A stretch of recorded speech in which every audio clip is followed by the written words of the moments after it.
रिजवान असद और आप देख रहे नशे में न्यूज़। इस वक्त मेरे साथ अब्दुल वाजिद हैं, लीडर ऑफ अपोजिशन बीपीएमपी में थे, नौजवान हैं, अर्दी अजीज़ हैं, बहुत मेहनती हैं। और बेंगलुरु नॉर्थ के हल्के के राजीव गौड़ा जो लोकसभा के इंतखाब कर रहे हैं उसके इंचार्ज हैं।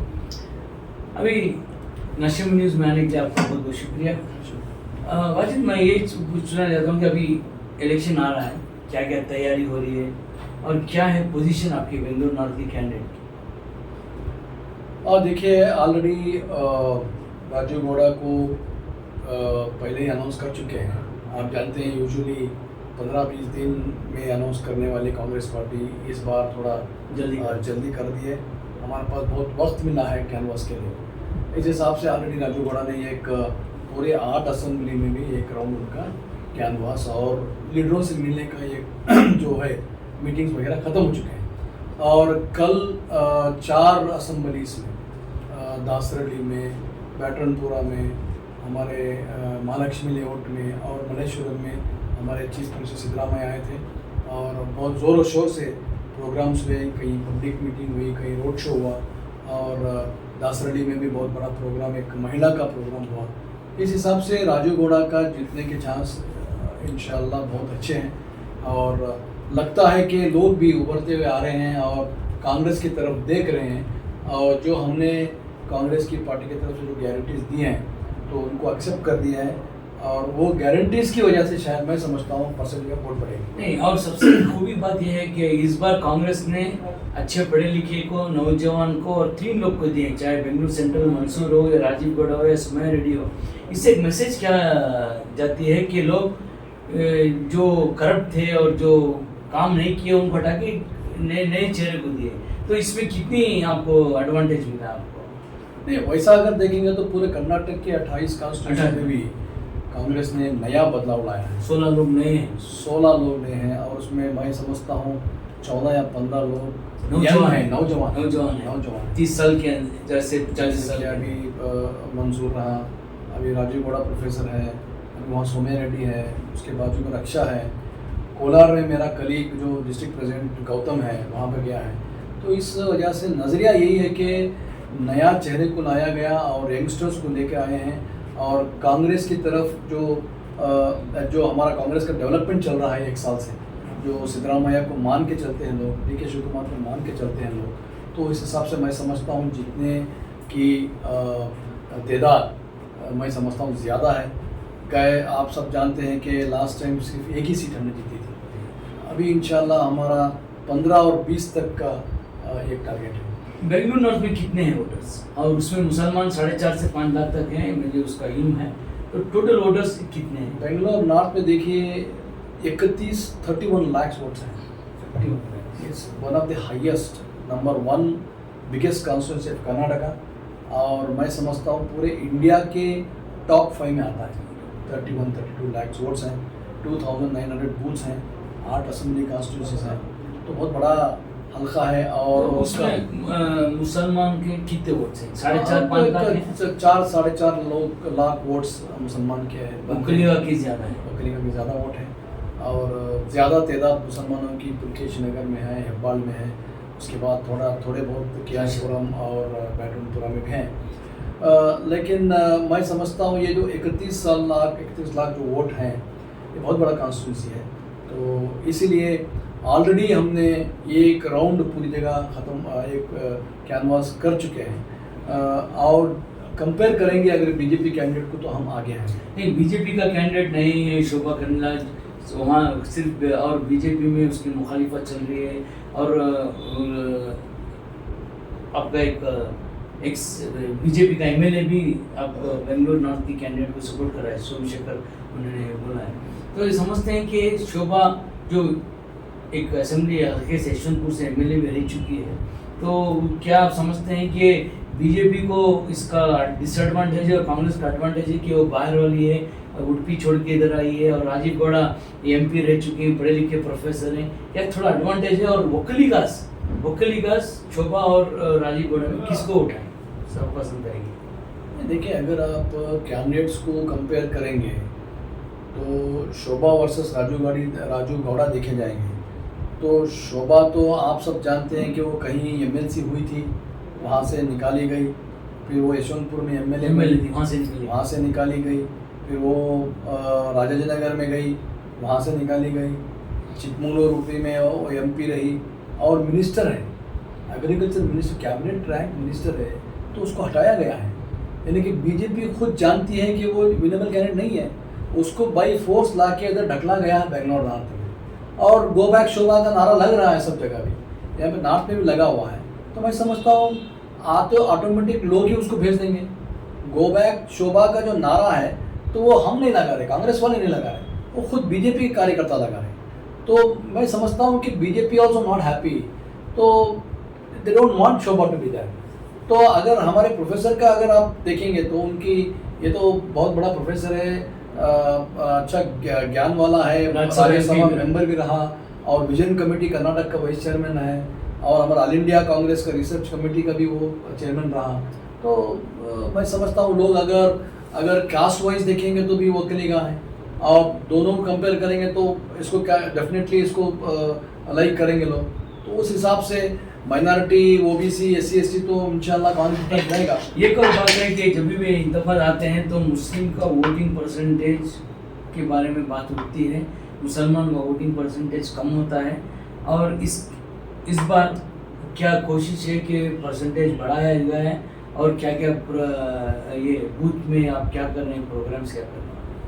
नहीं, देखो एक बात तो हमको क्लियर से समझना चाहिए कि जो भी आदमी बोलता है कि मुसलमान का वोट परसेंटेज कम हो रहा है, मैं उसको मानता नहीं हूँ। अगर आप पुलकेश नगर में जाएंगे, पूरा असेंबली का परसेंटेज देखो, या आप पूरा नॉर्थ में जाएंगे तो पूरा नॉर्थ का परसेंटेज कितना होगा, उस परसेंटेज में माइनॉरिटी का परसेंटेज कितना होगा, आप वो देखेंगे। 60% अगर वोटिंग होता है बेंगलोर में, तो 60% चाहे वो मुसलमान हो, हिंदू हो, 60% रहेगा। तो मुसलमान का वोट कैसे कम हो गया? हाँ, अगर 60 में अगर मुसलमान 50% किया है तो आप पूछ सकते हैं कि क्यों भाई कम हुआ है। अगर 60 में अगर 62% मुसलमान रहा तो हम दूसरों को पूछेंगे आपका वोट परसेंटेज कम है, ये गलत है।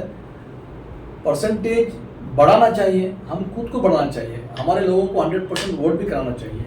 और हमारे लोगों से आज़िदा गुजारिश है कि आप उस दिन बाहर आए और ज़्यादा से ज़्यादा तादाद में, उस दिन जुमा भी है, नमाज से पहले आए या नमाज पढ़ के डायरेक्ट आप आए और ज़्यादा से तादाद में आकर वोट करवाएं, ये अच्छा बेहतर रहेगा। अभी बेंगलुरु नॉर्थ से हटके हम बेंगलुरु सेंट्रल जाएंगे, जहाँ एक नौजवान मंसूर अली खान पढ़े लिखे एजुकेशनिस्ट खड़े हैं, और लोगों को एक मौका मिला है कि एक नया कैंडिडेट, अच्छा कैंडिडेट आया है। इसके बारे में आप क्या जानते हैं? आप उनसे बहुत करीबी ताल्लुकात हैं और जानते हैं कि मंसूर क्या है, तो उनके बारे में क्या चाहते हैं, उनकी चांसेस क्या हैं? मैं समझता हूँ मंसूर भाई एक क्या कहते हैं उसको, लकी मस्कट मैं कहना चाहता हूँ कि he is a very lucky man. वो जहाँ भी गए हैं कामयाब हुए हैं। गोवा है, वो गोवा में गए थे, तेलंगाना में गए थे, ए सेक्रेटरी बने, तेलंगाना में गवर्नमेंट आई, उनका बहुत बड़ा हाथ रहा, उन्होंने बहुत बड़ा काम किया है। और मैं समझता हूँ बेंगलोर सेंट्रल के लिए वो खिंचाव होंगे इंशाल्लाह। जो 2-3 बार से हम हार रहे हैं, पहली बार हमारी कौम का एक नौजवान जो बहुत सीधा साधा नौजवान, पढ़ा लिखा नौजवान, इंडस्ट्रियलिस्ट मतलब एजुकेशनिस्ट है। और आप सब जानते हैं कि फादर भी 4 बार राज्यसभा मेंबर रहे, 4 बार एमएलसी रहे, बहुत बड़ा ख़ानदान है, बहुत अच्छा ख़ानदान है, बहुत सलाहियत वाला इंसान है। मैं समझता हूँ उनके जीतने के चांसेस ज़्यादा हैं। सर 2004 से ना बेंगलुरु नॉर्थ में एक कांग्रेस आई, ना सेंट्रल में कांग्रेस आई, ना साउथ में, तो इस बार क्या समझते हैं कि बैरियर टूटने वाला है? ज़रूर टूटेगा अभी। और जेडीएस, इससे ये एक सवाल उससे, जेडीएस के बहुत से क्या कार्यकर्ता जो वर्कर्स हैं वो नाराज़ हैं, क्या उनको अब टैग करके कांग्रेस में लेके आने की कोशिश की? देखिए अभी जेडीएस वालों को कोई चॉइस ही नहीं है, चॉइस नहीं। अभी उनको वो जाएंगे तो बीजेपी में जाना चाहिए, और ख़ासकर हमारी कम्युनिटी के लोग तो जाएंगे नहीं। अभी कल ही में आप देखें सीएम इब्राहिम का बेटा भी कांग्रेस में जम गया है, फाइज भाई, वेलकम किया हम लोग। तो हाँ, तो इस तरह से उनको एक तो चॉइस नहीं है। मैं आप जेडीएस वालों से गुजारिश करता हूँ कि आप जम जाएं, अभी मौका है आपके लिए, आप कांग्रेस में जम जाएं, कांग्रेस को सपोर्ट करें। आगे चलकर लड़ाई अलग रहेगी, आप लोगों को, हमारे कौम को डिवाइड करने की कोशिश मत करो। आप देख रहे हैं जेडीएस की वजह से 2 टाइम कांग्रेस के कैंडिडेट, एक बार जाफर शरीफ हारे सीएम इब्राहिम साहब करने के बाद, एक बार सांगलियान हारे जेडीएस, और आज जेडीएस का नामो निशान नहीं है। इससे क्या कहते हैं आप? नहीं, नामो निशान नहीं, देखिए अभी खत्म, बिल्कुल खत्म हो गई। तो एक सिर्फ 3 जगह लड़ रहे हैं और असेंबली में भी 19 सीट हैं। तो नहीं, आप देखो, पहले से भी हमने लास्ट टाइम भी जब कैनवास हमने की थी तो जेडीएस को बीजेपी की बी टीम कहा था। खुद सिद्धरामैया ने कहा था, खुद डीके शिव कुमार भी कहा था। हम हर जगह जहाँ भी हमने प्रचार किए थे तो जेडीएस बी टीम कहा। तो हमको पता था कि आगे चलकर ये बीजेपी जाने वाली थी। आज जेडीएस के शाल के साथ बीजेपी के शाल खुद देवेगौड़ा भी डाल रहा है और कहता है कि मैं सबसे बड़ा सेक्युलर आदमी हूँ। कहाँ रहा अपना सेक्युलर सब? आप अपनी कुर्सी, अपने बच्चों की कुर्सी के लिए आप पूरे जेडीएस को बेच दिया। बेच के आप अपना 2 जगह, एक जगह बेटा खड़ा, एक जगह पोता खड़ा, नवासा खड़ा, एक जगह जवाई खड़ा, दामाद खड़ा। तो आपका खानदानी जो एक इंडस्ट्री जिसे कहते हैं, private limited company, family JDS is not a political party, it is a private limited company जो जब चाहे किसी को निकालेगी, जब चाहे किसी को लेगी। ये काम वो कर रहे हैं, वो गलत है। अभी जितने भी जेडीएस के लोग हैं, जमना चाह रहे हैं, आइए आप जुड़ जाएं, कांग्रेस को जिताएं। एक मैसेज क्या है? अभी 26 तारीख को इलेक्शन है, लोग को आप क्या कहना चाहते हैं? आके कांग्रेस को क्यों वोट दें? देखिए, कांग्रेस को अभी आप इसलिए वोट दें, चाहे वो बेंगलोर सेंट्रल हो, चाहे वो साउथ हो, नॉर्थ हो, कांग्रेस ही एक ही ऐसी पार्टी है जो गरीब के साथ जुड़ा रहेगा। आज हम जो कैनवस में जा रहे हैं तो घर घर में हम पूछ रहे हैं कि आपको कुछ फ़ायदा हो रहा है या नहीं हो रहा है। हर घर में कहीं ना कहीं 4 से 5-6 हज़ार का फ़ायदा कांग्रेस दे रही है, जो 60-70 हज़ार करोड़ रुपये सालाना खर्च कर रही है। एक घर में किसी को 2000 रुपये आ रहे हैं, किसी को फ्री रेशन मिल रहा है, कोई बस में फ्री जा रहा है, कोई युवा निधि में ले रहा है। तो डायरेक्टली और इनडायरेक्टली, विदाउट कोई एजेंट के बगैर, कोई मिडलमैन के बगैर, डायरेक्ट बेनिफिशियरी को अगर फ़ायदा हो रहा है तो कांग्रेस की तरफ से हो रहा है, ये 5 गारंटी की तरफ से हो रहा है। गरीब तबका आज सुकून से जी रही है। आज घर में किसी, जैसे कि धर्मा, जो लोग सैलरीड पर्सन है वो वेट करेगा कि 1 तारीख को उसका धर्मा आएगा, इस तरह 1 तारीख को आपके घर में 2000 गिर रहे हैं, आपको करंट की, बिजली के पैसे बनने की कोई फिक्र नहीं है, बस भी फ्री तो है। बस भी फ्री, आप घूमें। बीजेपी ले कह रहे हैं कि औरत लोग कांग्रेस दल रहे हैं, मर्द जो नाखुश हैं वो बीजेपी को दल। ये तो गलत है। मर्द को भी हमने स्ट्रॉन्ग किया है। बिजली का बिल कौन बनता था? बिजली का बिल तो शोहर ही बनता था ना, तो वो पैसा उसके बच गया। अगर बीवी कहाँ पे बाहर जाने हैं बस में, तो बस का चार्ज भी शोहर को देना था, वो भी बच गया। चावल के पैसे भी बच गए जो शोहर दे रहा था। तो अल्टीमेटली वी आर, और ग्रेजुएट्स वो जो भी ग्रेजुएशन को, 2 बेटे को, बेटा हो बेटी हो, उसको पैसा 2000, 3000, 1500 जो भी दे रहे हैं, तो अल्टीमेटली पूरी फैमिली को बेनिफिट हो रहा है। ये फैमिली अगर कुछ घर में खाना भी 1 महीना उसे काम भी नहीं आया, फिर भी कांग्रेस की तरफ से बैकअप हो गया। तो आपकी गारंटी है या खाली सिर्फ बात है? देखो, अभी गारंटी का जो शब्द है, पूरे भारत में गारंटी का शब्द जो निकाला गया था वो सिद्धरामैया ने कहा।